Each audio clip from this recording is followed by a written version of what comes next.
نحمده ونستعينه ونستغفره ونعوذ بالله من شرور أنفسنا ومن سيئات أعمالنا من يهده الله فلا مضل له ومن يضلل فلا هادي له وأشهد أن لا إله إلا الله وحده لا شريك له وأشهد أن محمدا عبده ورسوله أما بعد يا أيها الذين آمنوا اتقوا الله حق تقاته ولا تموتن إلا وأنتم مسلمون يا أيها الناس اتقوا ربكم الذي خلقكم من نفس واحدة وخلق منها زوجها وبث منهما رجالا كثيرا ونساء واتقوا الله الذي تساءلون به والأرحام إن الله كان عليكم رقيبا يا أيها الذين آمنوا اتقوا الله وقولوا قولا سديدا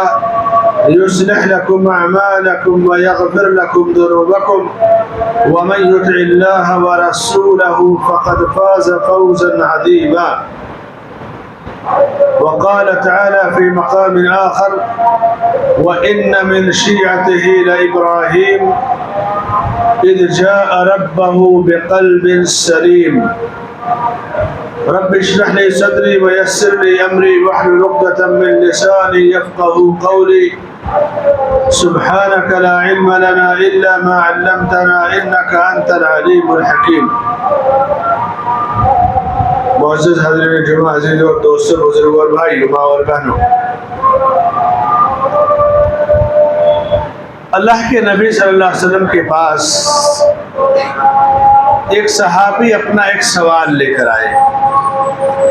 وہ سوال ان کی پوری زندگی سے متعلق تھا. کہا کہ مجھے